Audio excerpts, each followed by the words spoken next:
Yun, dito na naman tayo. Yan, 2 araw tayong hindi nakapag-upload.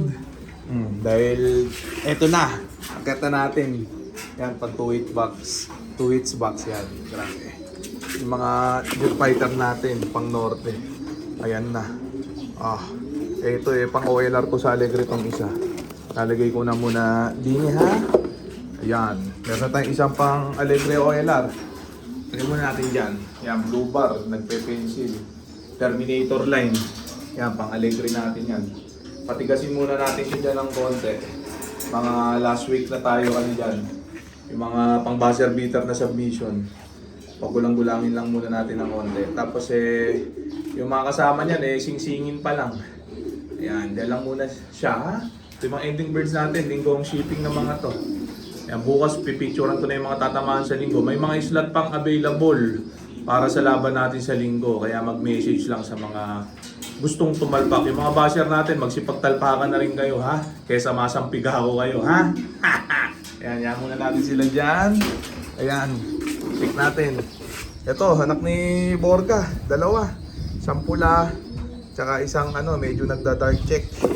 Nesmate. Tapos ito, same blend to, Thermibacal Cross full sip crying bading. Ayan, blue check tsaka blue bar. Ayan, same blend dyan, 2 pares. Akit na natin sa sa taas, baka mapanis pa. Ayan, 6 na piraso muna iakit natin kasi yung iba maliliit pa. Sinusubuhan pa. Yung iba hindi ko pa nasasaksak. Parang 14 piraso o 16 piraso pa lang yung nasaksak kong singsing. Dahil kakapusin nga yung natin, online ending. Kaya inuna ko muna yung pang ending natin dahil doon tayo kumukuha ng kapital. Pang PHA natin, syempre. Yung tira doon, syempre, pang good time, baka naman. Ayan, check na natin to ha. Ayan. Ito, check natin. Ayan, blue bar. Di ko pa nalilinis tong loop. Mamaya ko na lilinisin. Itong flash loop natin. Alagay ko muna tong mga to. Ayan. Ayan, turuin na yung mga yan. Ayan, first step. Tuturuan muna nating kumain at uminom. Siyempre, mga 2 to 3 days yan. Na ganon. Pagka marunong ng kumain uminom yung mga yan, siyempre, ito yung pakainan nila. Uminom man nila, lagay natin mamaya. Yan, pag marunong nang kumain at uminom, lalagay na natin dun sa aviary. Ayan, para matuto na silang pumasok. Tuturan na natin kung saan ang pasukan. Ito sa trapdoor natin yan. Back to basic tayo para sa mga newbie. Ayan, zero flyaway technique. Ito, sundan nyo. Sundan nyo tong vlog natin, umpisa sa pagtuturo hanggang sa dulo ng karera. Ayan, ito technique natin, subok na to. Zero flyaway technique. Ayan ha. As in zero, hindi kayo mawawalan ng dito, ng ibon sa turo. Yan, pag gusto nyo matutunan, sundan nyo lang, alam nyo na gagawin. Marami nang nakapagpatunay nito na subok at totoo. Ayan, zero flyaway technique. Ayan ha. Yan, sistemang malupit yan. Maliliit pa lang ang young bird, ganyan pa lang.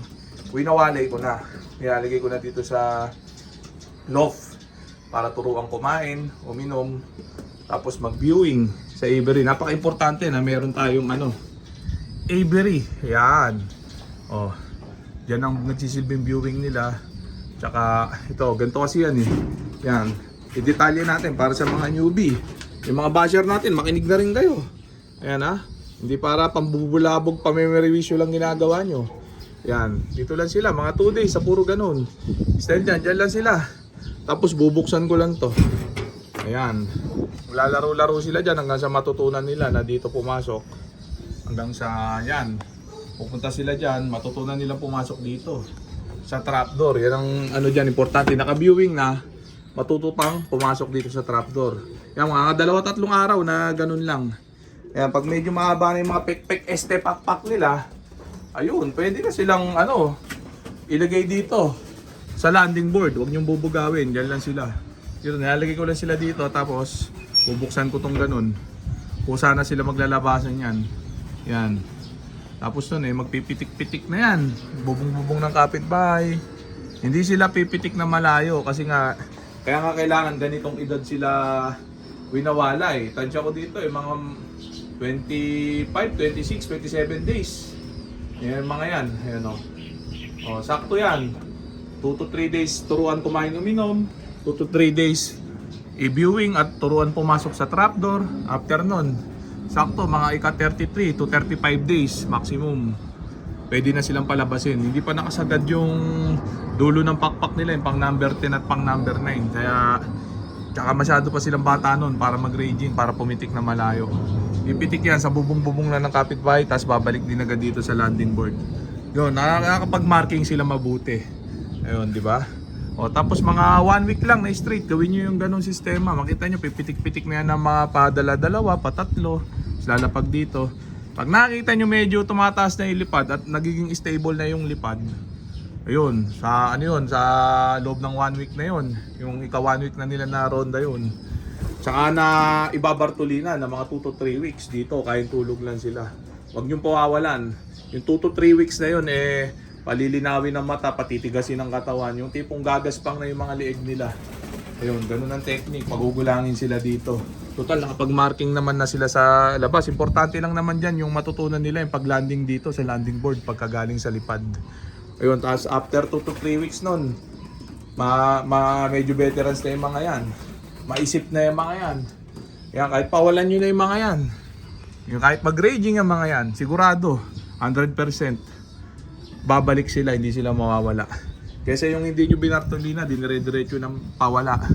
Nako, pag nag-raging yung mga yun, sumalangit nawa dahil medyo wala pang tigas yung mga ibon nun. Yung mga mata medyo malalabo pa. Yan, ang yun ang purpose ng pagbabartolina. Pinapamature yung utak at mata nila. Pati katawan nila, ganun. Kaya, paliwanag yan ha. Oh. Ayan, simpleng tips para sa mga newbie at 10 years newbie na mga basher natin, syempre. Ayan, oh, maya lilinisin ko yan pagkatapos mag-vlog. Ayan, oh, tuloy-tuloy na to. Araw-araw may content na tayo dahil may mga palipad na tayo. Ayan, North Team, 6 na piraso pa lang. 30 piraso to. Parang 14 o 16 pa rin yung saksak ko. Dami pa. Yan, sinadya kong gawin bata yung mga palaban natin ngayon. Subukan naman natin. Tingin ko akma tong sistemang natural way, yung sama-sama. Lalaki at babae pagka mga bata yung panlaban. Dahil pagka mga bata ang panlaban, limitado ang pagpaparis ng mga yan dahil nga medyo bata pa. Wala ibang gagawin yung mga yan kundi kumain at rumonda. Ganun lang. Tapos tambay sa perch pagtas kumain. Ganun lang. Hindi kaya pagka magugulang na, nako, medyo matitigas ang uten. Paris ng parisan, itlugan ng itlugan. Kailangan talaga isilibasi pagka ganun.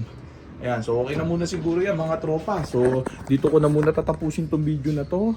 Shoutout sa may hinang nilalang. Okay na ha?